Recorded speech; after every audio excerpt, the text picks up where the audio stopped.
So இன்றைக்கி தமிழ்நாட்டில் ரொம்பவே பேசப்பட்டுட்டு இருக்க ஒரு விஷயம் பீப் சாங். இந்த பீப் சாங் குறித்து பல சர்ச்சைகள் எழுந்துள்ளது. இதுக்கு சிம்பு ஒரு வாதம் வைக்கிறாரு, அனிருத் இதுக்கும் எனக்கும் சம்மந்தம் இல்லை அப்படின்னு சொல்லியிருக்காரு. இன்றைக்கி அரை மணி நேரம் நம்ம நிறைய விஷயங்களை பற்றி பேச போகிறோம். நம்ம கூட பேசுறதுக்கு காத்துட்ருக்காங்க எழுத்தாளர் மற்றும் இயக்குனர் விஜயபத்மா.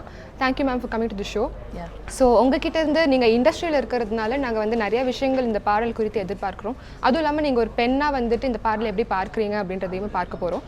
ஆனால் அதுக்கு முன்னாடி நம்ம இந்த ஒரு சிச்சுவேஷன், இந்த ஒரு கிரைசிஸ் குறித்த ஒரு விரிவான தொகுப்பை பார்க்கலாம்.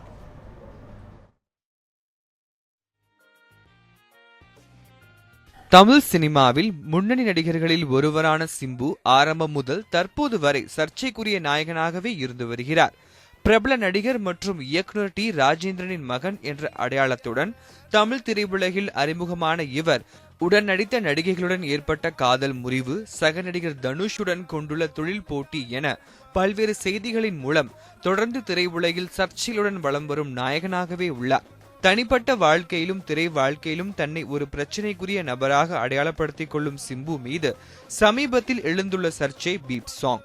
தென்னிந்திய திரையுலகில் வளர்ந்து வரும் இசையமைப்பாளரான அனிருத் இசையில் அவர் பாடிய பீப் சாங் பெண்களுக்கு எதிராக ஆபாச வரிகளை கொண்டு இணையத்தில் வெளியானது.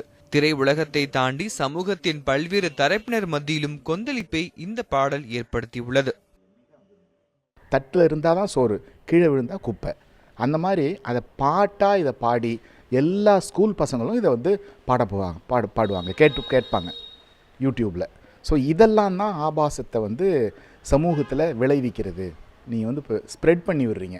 இது ரொம்ப சமூக விரோதமான, ரொம்ப அயோக்கியத்தனமான காரியம். இது சினிமாவில் இருக்கிறவங்களுக்கு ரொம்ப தைரியமாக பண்ணுறாங்க அப்படிங்கிறது தான் எனக்கு ரொம்ப கோபம் வந்துச்சு. கருத்து சுதந்திரம் என்ற பெயரில் பெண்களை போகப் பொருளாக மட்டுமே கருதி இந்த பாடல் உருவாக்கப்பட்டுள்ளதாக கூறுகிறார் சென்னை உயர்நீதிமன்ற வழக்கறிஞர் சாந்தகுமாரி. இப்பெண்ணை வெறும் போகப் பொருளாக மட்டுமே பார்க்கின்ற இப்படிப்பட்ட பார்வை கொண்ட இந்த நபர்களால் வருங்கால தலைமுறை என்பது சீரழியும் என்பதில் சந்தேகமே கிடையாது. இதெல்லாம் எப்படி அலோவ் பண்ணுறாங்கன்னே தெரியல. இவ்வளவு மட்டமான எழுத்துக்களை, இந்த மாதிரி வார்த்தைகளை பிரசுரிக்கக்கூடிய எழுதக்கூடியவங்களை இந்திய தண்டனை சட்டத்தின் 294வது பிரிவின் அடிப்படையில் இவங்க கைது செய்யணும், இவங்களுக்கு அபராதம் விதிக்கணும் அப்படின்னு சொல்லி பெண்கள் அமைப்புகளின் சார்பாக நான் கேட்டுக்கொள்ள விரும்புகிறேன். இந்த மாதிரி சங்கதிகள் எங்கே வந்தாலும் இதற்கு கொடுக்கக்கூடிய உச்சபட்ச தண்டனை என்பது வெறும் அந்த பணம் கொடுக்க வைக்கிறதோ அல்லது சிறை தண்டனையோ இல்லை. அதை தாண்டி மக்கள் முழுமையாக இந்த ஆல்பத்தை பகிஷ்கரிக்கணும் அப்படிங்கிற வேண்டுகோளையும் நான் உங்கள் மத்தியில் வைக்க விரும்புகிறேன். சமூக ஆர்வலர்கள், மக்கள் நல அமைப்புகள் மட்டுமின்றி பல இளைஞர்களிடமும் சிம்பு அனிருத்தின் பீப் சாங் பாடல் அதிருப்தியை ஏற்படுத்தியுள்ளது.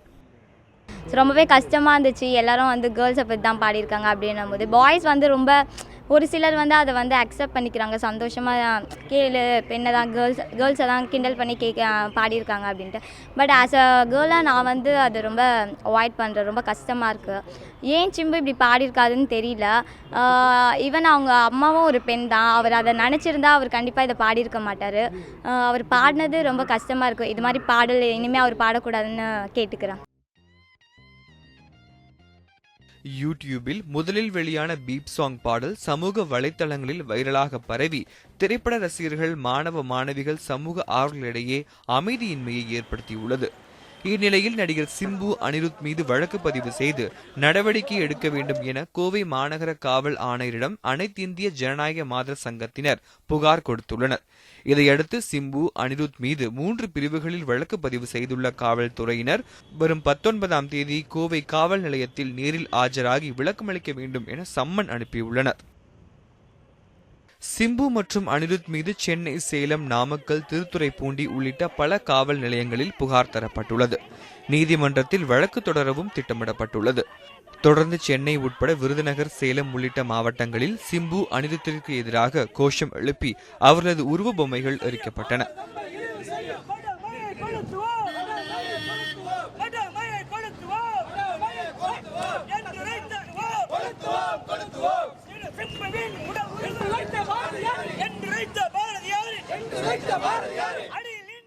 கொண்டாட்ட பாடல்களுக்கு ஒரு எல்லை இருக்க வேண்டும் என்றும் இசை அமைப்பாளர்களுக்கு பாடலாசிரியர்களும் தங்களை தாங்களே தணிக்கை செய்து கொள்வது முக்கியம் என பீப் சாங் பாடலை குறித்து தனது கருத்தை தெரிவித்தார் கவி பேரரசு வைரமுத்து. கொள்கை பாடல்கள் குறைவாகவும் கொண்டாட்ட பாடல்கள் மிகுதியாகவும் ஆகிக் கொண்டிருக்கிற ஒரு சமூகத்தில் நாம் வாழ்ந்து கொண்டிருக்கிறோம். கொள்கை பாடல்கள் குறைந்து போன வருத்தம் எனக்கு உண்டு. கொண்டாட்ட பாடல்கள் பெருகுவதும் கூட காலத்தின் தேவைதான். ஆனால் அந்த கொண்டாட்ட பாடல்களுக்கு ஒரு எல்லை இருக்க வேண்டும் என்பதை பாடல் ஆசிரியர்களும் இசையமைப்பாளர்களும் தங்களுக்கு தாங்களே ஒரு தணிக்கை செய்து கொள்வது முக்கியம் என்று நான் நினைக்கிறேன். தனிப்பட்ட முறையில் கொஞ்சம் வருடங்களுக்கு முன்பு பொழுதுபோக்கிற்காக தானும் அனிருத்தும் இணைந்து உருவாக்கிய பாடலை யாரோ ஒருவர் தனது கைபேசியில் இருந்து திருடி இணையத்தில் பதிவிட்டுள்ளார் எனவும் வழக்கை சட்டப்படி சந்திக்க தயார் என சிம்பு தன்னிலை விளக்கம் அளித்தார். தற்போது டொரண்டோவில் இசை கச்சேரியில் உள்ள அனிருத் தான் இப்படி ஒரு பாடலுக்கு இசை அமைக்கவோ பாடவோ இல்லை என தனது அலுவலக முகநூல் பக்கத்தில் அறிக்கையை பதிவிட்டார். இதற்கிடையில் சிம்பு அனிருத் மீது நிலவி வரும் பீப் சாங் பாடலை சிம்புவோ அனிருத்தோ அதிகாரப்பூர்வமாக வெளியிடவில்லை. பாடலில் ஆபாசமான வார்த்தைகளை அவர்கள் சேர்க்கவும் இல்லை.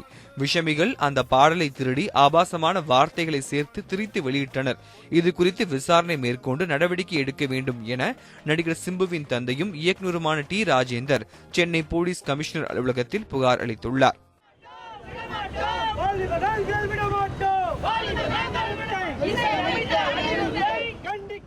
பெண்களை போகப் பொருளாக மட்டுமே கருதி திரைப்படங்களில் உருவாக்கப்பட்டு வரும் இதுபோன்ற படைப்புகளுக்கு தமிழக அரசும் காவல்துறையும் உரிய கவனம் கொண்டு தகுந்த நடவடிக்கை எடுக்க வேண்டும் என்பதே மக்கள் நலன் சார்ந்து இயங்குபவர்களின் கோரிக்கையாக உள்ளது.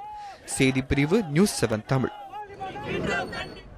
அந்த தொகுப்பை நம்ம பார்த்தோம். ஸோ இப்போ மேம் நீங்களும் பார்த்தீங்க. ஸோ இதில் வந்து இத்தனை பேர் வந்து அந்த ஒரு பாடலை வந்து அப்போஸ் பண்ணியிருக்காங்க. நிறைய பேர் வந்து இதுக்கு எதிர்மறையான கருத்துக்கள் தெரிவிச்சிருக்காங்க. உங்களுடைய கருத்து இந்த பாடல் குறித்து என்னவா இருக்குது? ஒரு எழுத்தாளராகவும் வந்து நிறைய சமூக ஆர்வம் உள்ளவளாகவும் நான் சொல்கிறேன். இந்த ஒரு மிக ஒரு கொடிய ஒரு மனநோய்க்கு ஆளான ஒரு கீழ்த்தரமான மன உணர்வு உள்ள யாரோ ஒருத்தர் தான் இதை எழுதியிருப்பாங்க. அப்படி எழுதியிருக்கிறவர் அவர் மனிதராக இருக்கிறதுக்கு கூட லாய்க்கு இல்லாத ஒருத்தர். ஏன்னா நம்ம வந்து எந்த நாட்டுக்கு போனாலும் எங்கே போனாலுமே நம்மளுடைய வேறுங்கிற பாரம்பரியங்கிறது இங்கே இருக்குது. நம்மளுடைய அம்மா அப்பா அப்படின்ற ஒரு பெண்களை வந்து நம்ம ரொம்ப மதிக்கிற ஒரு நாட்டில் இருக்கிறோம். இந்த நாட்டில் வந்து சொந்த அம்மாவையோ சொந்த தங்கச்சியோ இந்த மாதிரி எழுதியிருக்கிறாங்க அப்படின்னு தான் நம்ம சொல்ல வேண்டியிருக்கோம். ஓகே. ஸோ இது வந்து நீங்கள் இப்போது இண்டஸ்ட்ரியில் இருக்கிறதுனால ஃபிலிம் இண்டஸ்ட்ரி, ஃபிலிம் பர்சனாலிட்டிஸ் இந்த பாடலை எப்படி பார்க்குறாங்க? ஏன்னா அந்த சமூகத்தை சேர்ந்தவர் தான் இந்த பாடல் எழுதியிருக்காரு, பாடியிருக்காரு அப்படின்ற மாதிரியான ஒரு சர்ச்சை தான் இப்போ நிலவுது. சிம்பு அப்படின்றப்போ அவர் வந்து வளர்ந்து வரும் நடிகர். நிறைய பேர் வந்து அவங்கள ஐடலைஸ் பண்ணுறாங்க.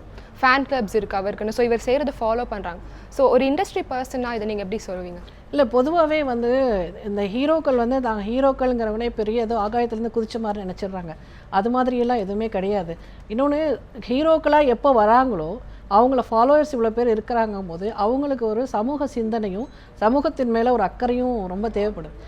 ஒரு கேவலமான ஒரு விளம்பர பிரியர்களும் சீப் பப்ளிசிட்டி. ஆக்சுவலாக பப்ளிசிட்டி ரெண்டு விதமாக சொல்லுவோம். பப்ளிசிட்டிங்கிறது நெகட்டிவ், பாசிட்டிவ் சொல்லுவாங்க. அப்படிலாம் கிடையாது. Publicity is a publicity.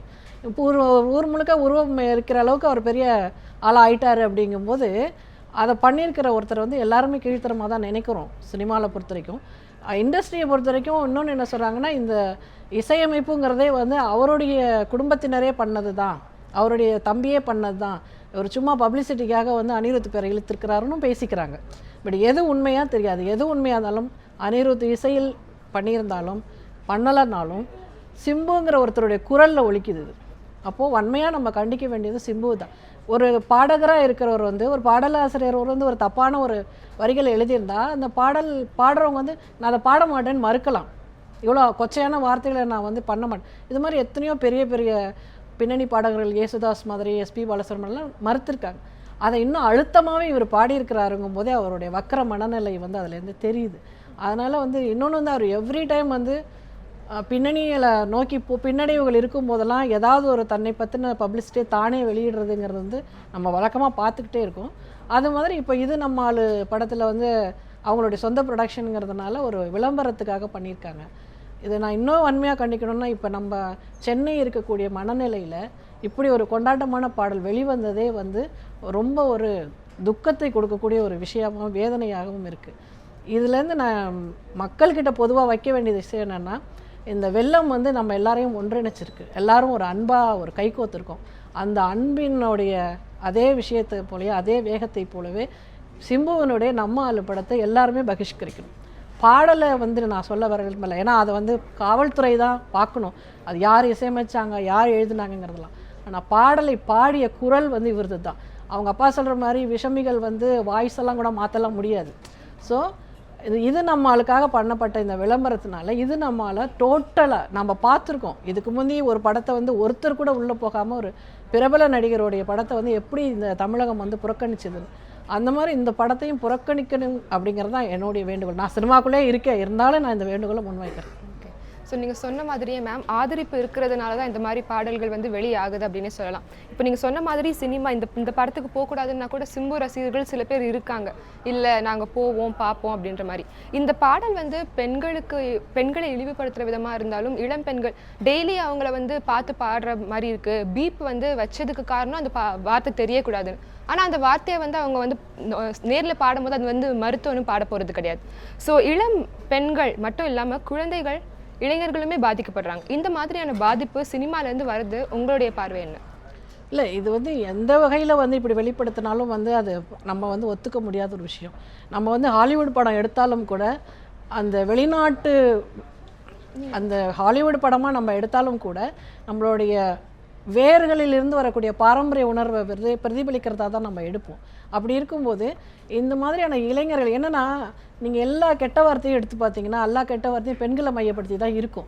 அதுவே நம்ம கண்டிக்க வேண்டிய ஒரு விஷயம். ஆனால் வந்து அது காலங்காலம் தொட்டு வர்றதுனால அதை யூஸ் பண்ணக்கூடாதுங்கிறது வந்து நமக்கான ஒரு கட்டுப்பாடு.